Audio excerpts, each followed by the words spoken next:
12월 7일 키다리 아저씨께 아저씨, 줄리아의 집에 가도록 허락해 주셔서 감사합니다.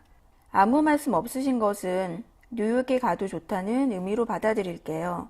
지난주에는 개교 기념 무도회가 열렸어요. 그 파티에는 상급생만 참석할 수 있었지요. 저는 지미 오빠를, 셀리는 지미 오빠의 룸메이트를, 그리고 줄리아는 뉴욕에서 낯선 남자를 초대했어요. 저희가 초대한 손님들은 금요일 오후에 도착해서 차를 마시고 저녁 식사를 하기 위해 호텔로 갔어요. 그런데 지미 오빠는 호텔에 사람들이 너무 많아 당구대에서 자야 할지 모른다고 말하더군요. 농담이겠지요?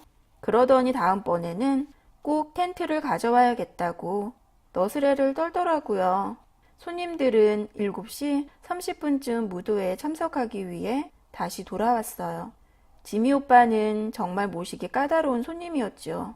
저랑 춤을 3번밖에 못 췄다며 살짝 삐지던걸요. 생판 모르는 여자랑 춤을 추면 쑥스럽다면서 말이에요. 이튿날 아침에는 콘서트가 열렸어요. 그 행사를 위해 누가 배꼽 잡을 만큼 웃기는 노래를 만들었을까요? 그래요. 바로 저랍니다. 아저씨가 후원해준 고아는 이제 대학에서도 꽤 유명 인사가 되어 있죠. 개교를 기념해 이틀간 열린 행사는 무척 재미있었어요. 우리와 함께한 남자들도 좋아하는 것 같았죠. 특히 프린스턴 대학에서 온 학생 2명은 정말 즐거웠다며 내년 봄 열리는 무도회에 우리를 초대했어요. 셀리와 저는 당연히 가겠다고 약속했지요. 아저씨, 나중에 가지 말라고 말씀하시면 안 돼요? 이번 무도회를 위해 새 드레스를 샀어요. 새 드레스에 대해 이야기해 볼까요? 줄리아는 금색 자수가 늘어진 크림색 드레스를 자주색 난초 문양을 달았어요. 그야말로 꿈의 드레스였지요. 파리에서 물 건너온 옷인데 100만 달러짜리라지 뭐예요. 셀리 것은 페르시아 자수가 놓인 푸른색 드레스였어요. 셀리 빨간 머리와 정말 잘 어울렸지요. 비록 100만 달러짜리는 아니지만 그이 못지않게 예뻤어요. 마지막으로 제 옷은 크림색 레이스와 장밋빛 공단으로 장식된 연한 핑크빛 실크 드레스였어요. 저는 그 옷을 입고 지미 오빠가 준 빨간 장미를 손에 들었지요. 우리 셋은 모두 각자의 드레스에 어울리는 실크 스타킹과 구두를 신었고 목에는 시폰 스카프를 둘렀어요. 드레스에 대해 이토록 자세히 묘사하다니 감동받지 않으셨나요? 아저씨, 저는 남자들이 드레스 따위에 별로 관심이 없다는 것을 잘 알아요. 남자들은 참 재미없게 살더군요. 여자들은 시, 꽃 가꾸기, 육아. 저마다 다른 관심사를 갖고 있으면서도 옷에 관해서면 누구나 눈빛을 반짝일 만큼 호기심을 보이죠. 아저씨, 제가 방금 알아낸 비밀 하나를 말해드릴까요? 저보고 허영심이 많다며 흉보지 않겠다고 약속해 주세요. 자, 그럼 들어보세요. 저는 예뻐요. 정말이라니까요. 방에 거울이 3개나 있는데 그걸 모르면 바보죠. 아저씨의 친구로부터 출신. 이것은 소설 속에서 흔히 볼 수 있는 일종의 익명의 편지랍니다. 12월 20일 키다리 아저씨께 기차를 타기 전에 해야 할 일이 너무 많아 조금밖에 편지를 쓸 시간이 없어요. 아저씨께서 보내주신 크리스마스 선물에 대해 감사 인사를 드리지 않고는 떠날 수 없네요. 모피와 목걸이, 스카프, 장갑, 책, 지갑 다 마음에 들어요. 아저씨, 사랑해요. 하지만 아저씨께서 이런 식으로 저를 망쳐놓으면 안 돼요. 선물이 생각나서 공부에 집중할 수가 없잖아요. 이제 지난날 고아원에 해마다 크리스마스 트리를 보내주시고 일요일마다 아이스크림을 선물하셨던 후원자분이 누군지 알겠어요. 아저씨는 좋은 일을 많이 하셨으니까 틀림없이 복 받으실 거예요. 그럼 안녕히 계세요. 메리 크리스마스. 주디 올림. 1월 11일 뉴욕에서 편지를 쓰려고 했는데 그렇게 하지 못했어요. 정말이지 뉴욕은 환상적인 곳이에요. 저는 이번에도 그곳에서 즐거운 시간을 보내고 많은 것을 배웠어요. 하지만 제가 펜틀턴 가문의 일원이 아닌 것은 천만다행이에요. 차라리 고아원 출신인 것이 더 나아요. 적어도 고아원은 속물스러운 곳은 아니니까요. 줄리아의 집은 아름다운 가구로 가득 찼고 모든 사람들이 곱게 문단장을 한 채 조용조용 말했어요. 그러나 저는 그 집에 도착해서 떠나올 때까지 진심에서 우러난 말은 한마디도 듣지 못했지요. 줄리아의 어머니는 오로지 보석이나 고급 드레스 같은 사치품과 사교 생활에만 관심을 가지는 듯 보였어요. 셀리의 어머니와는 여러모로 달랐지요. 제가 훗날 결혼해서 가정을 이룬다면 셀리의 가족처럼 살고 싶어요. 그래도 며칠간 저를 돌봐준 친구의 가족을 흉보는 것은 잘못된 일이겠지요. 이 이야기는 아저씨와 저만이 비밀로 해주세요. 저비 도련님은 줄리아 집의 차 모임에 오셨을 때 딱 한 번 뵀어요. 단둘이 이야기를 나눌 기회가 없어 실망스러웠지요.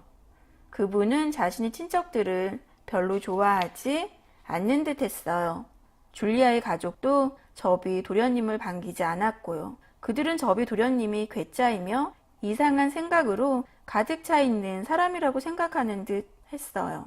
이를테면 돈을 요트나 자동차, 폴로 경기용 말 따위에 구입하는 데 쓰지 않고 어째서 괴상하기 짝이 없는 개혁 활동에 낭비하는지 이해를 못했지요.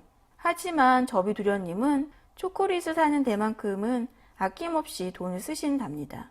이번에도 저와 줄리아에게 초콜릿 선물을 주셨거든요. 저는 뉴욕에서 근사한 극장과 호텔, 호화로운 집들을 많이 봤어요.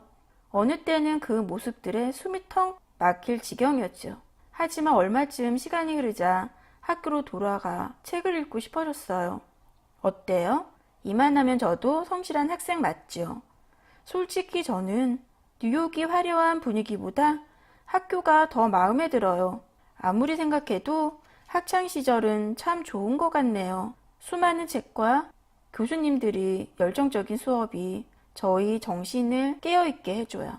열심히 공부하다가 지치면 운동을 하거나 친구들과 수다를 떨면 되지요. 매일 저녁 친구들과 이야기를 나누다 보면 마치 우리가 이 사회의 숱한 문제들을 해결해낼 것처럼 느껴져요. 물론 실없는 농담도 많이 하지만 말이에요. 삶이 소소한 즐거움을 최대한 만끽하는 것이 중요하다고 생각해요. 행복의 비밀을 알아내는데요. 그것은 바로 지금 이 순간을 충실하게 사는 것이에요. 돌이키지 못할 과거의 일을 후회하고 미래를 걱정하는 것은 소용없어요. 현재의 매 순간을 즐기는 것이 훨씬 바람직하지요. 저는 즐거움을 느낄 때 그 감정에 충실히 귀 기울여 보라고 해요. 많은 사람들이 너무 바쁘게 살아 자신의 인생에 일어나는 의미 있는 일들을 못 보고 지나치지요. 저는 훗날 유명한 작가가 된다고 해도 소소한 기쁨을 기억할 줄 아는 사람이 되기로 결심했어요. 이런 말을 하고 보니 제가 꼭 철학자가 된 것 같네요. 아저씨의 변함없는 주디 올림. 추신. 오늘 밤에는 비가 억수같이 쏟아지네요. 2월 11일. 키다리 아저씨께. 편지가 짧다고 화내지 말아주세요. 시험이 끝난 다음에 편지를 쓰겠다고 말하려고요. 이렇게 편지를 보내는 거예요. 저는 이번 시험에서 꼭 좋은 점수를 받고 싶어요. 제가 장학금을 받을 만한 학생이라는 것을 다시 보여드리려고요. 열심히 공부하는 J.A. 올림. 3월 5일 키다리 아저씨께. 우리 세대가 웃 어른들을 좀 더 공경해야 한다는 말을 들었어요. 제가 아저씨를 무례할 만큼 스스럼 없이 대하나요? 만약 그랬다면 좀 더 정중하게 아저씨를 모실게요. 오늘 당장 편지부터 다르게 쓰도록 하지요. 친애하는 스미스 씨께. 제가 중간고사를 무사히 치렀다는 기쁜 소식을 전해드립니다. 이제는 다음 학기 선행학습을 시작할 계획이에요. 화학에 이어 생물학도 공부할 작정입니다. 곤충과 개구리를 해부해야 한다고 생각하니 살짝 긴장이 납니다. 지난주에는 프랑스에 있는 로마 유적에 관한 흥미로운 강의를 들었습니다. 정말 훌륭한 강의였습니다.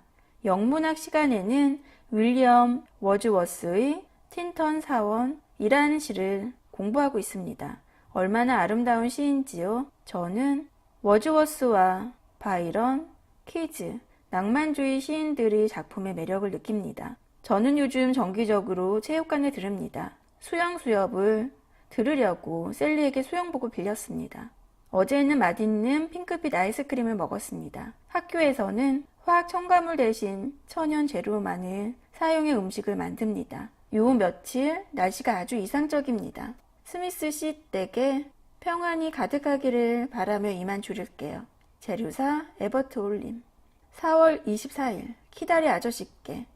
다시 봄이 왔어요. 교정이 얼마나 아름다운지 아저씨께서 직접 보셔야 해요. 혼자 조용히 와서라도 보시면 좋겠어요. 며칠 전에 저비 도련님이 전화하셨는데 타이밍이 좋지 않았어요.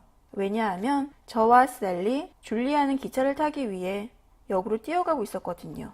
저희가 어디에 갔었는지 아세요? 프린스턴 대학에서 열리는 댄스 파티와 미식축구 경기를 보러 갔죠. 아저씨 비서분이 가지 말라는 편지를 보낼까봐 그곳에 가도 되는지 여쭤보지 않았어요. 그날 우리는 즐거운 시간을 보냈죠. 자세한 이야기는 하지 않을게요. 너무 쓸 내용이 많고 복잡하거든요. 토요일. 오늘은 해가 뜨기도 전에 일찍 일어났어요. 커피를 마시고 일출을 보러 원트리힐 정상까지 3km를 걸어 올라갔지요. 해가 막 뜨려고 하더군요. 마지막 능선을 빨리 올라야 했어요. 정상에 다다르자 얼마나 배가 고프던지요. 이런 느낌표가 너무 많아 경탄조의 글이 되었네요.